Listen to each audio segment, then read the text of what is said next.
ಬೆಂಗಳೂರಿನ ಮತ್ತಷ್ಟು ಸುದ್ದಿಗಳನ್ನು ಕ್ವಿಕ್ ಆಗಿ ನೋಡೋಣ ರೌಂಡ್ ಅಪ್ನಲ್ಲಿ. ಕಾನೂನು ಬಾಹಿರವಾಗಿ ಮಗುವನ್ನ ದತ್ತು ಪಡೆದ ಪ್ರಕರಣದಲ್ಲಿ ನ್ಯಾಯಾಂಗ ಬಂಧನದಲ್ಲಿದ್ದ ಆರೋಪಿ ಸೋನು ಶ್ರೀನಿವಾಸ್ ಗೌಡಗೆ ಜಾಮೀನು ಮಂಜೂರಾಗಿದೆ. ಪಿಡಿಜೆ ಕೋರ್ಟ್ನಲ್ಲಿ ಸೋನು ಪರವಾಗಿ ವಕೀಲ ಪ್ರಕಾಶ್ ವಾದ ಮಂಡಿಸಿ ಜಾಮೀನು ಅರ್ಜಿ ಸಲ್ಲಿಸಿದ್ರು. ಇದೀಗ ಇಬ್ಬರು ಶ್ಯೂರಿಟಿ 1 ಲಕ್ಷ ಬಾಂಡ್ ಜೊತೆಗೆ ಷರತ್ತು ವಿಧಿಸಿ ನ್ಯಾಯಾಲಯ ಜಾಮೀನು ಮಂಜೂರು ಮಾಡಿದೆ. ದ್ವಿಚಕ್ರ ವಾಹನ ಕಳವು ಮಾಡುತ್ತಿದ್ದ ಆರೋಪಿಯನ್ನ ಕೆಂಗೇರಿ ಪೊಲೀಸರು ಅರೆಸ್ಟ್ ಮಾಡಿದ್ದಾರೆ. 24 ವರ್ಷದ ರಮೇಶ್ ಬಂಧಿತ ಆರೋಪಿಯಾಗಿದ್ದು, ಈತನಿಂದ 20 ಲಕ್ಷ ಬೆಲೆ ಬಾಳುವ 21 ಬೈಕ್ಗಳು ವಶಕ್ಕೆ ಪಡೆಯಲಾಗಿದೆ. ಈತ ರಾತ್ರಿ ವೇಳೆ ರಸ್ತೆ ಬದಿ ನಿಲ್ಲಿಸ್ತಾ ಇದ್ದ ಬೈಕ್ ಕಳವು ಮಾಡ್ತಾ ಇದ್ದ. ಹಾಗೆ ಕೆಂಗೇರಿ ಠಾಣಾ ವ್ಯಾಪ್ತಿ ಬದಿ ನಿಲ್ಲಿಸಿದ್ದ ಬೈಕ್ಗಳನ್ನ ಕಳ್ಳತನ ಮಾಡಿದ್ದಾನೆ.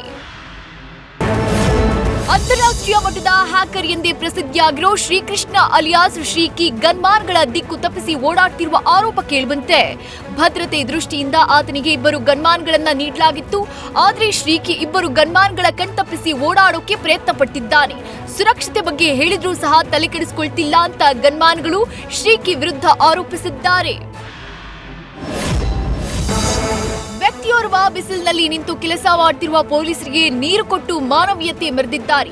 60 ವರ್ಷದ ಮುಜೀಬ್ ತಮ್ಮ ವೆಹಿಕಲ್ನಲ್ಲಿ ಬಂದು ಪೊಲೀಸರಿಗೆ ಹಾಗೂ ನಗರದ ಮೂಲೆ ಮೂಲೆಯಲ್ಲಿ ಕೆಲಸ ಮಾಡೋರಿಗೆ ಕುಡಿಯೋಕೆ ನೀರು ಕೊಟ್ಟು ದಾಹ ತಣಿಸಿದ್ದಾರೆ.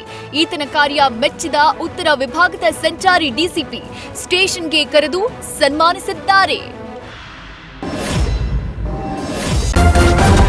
ನ್ಯೂಸ್ ಫಸ್ಟ್ ನಿರ್ಭೀತಿಯಿಂದ ನಿಮ್ಮ ಪರವಾಗಿ.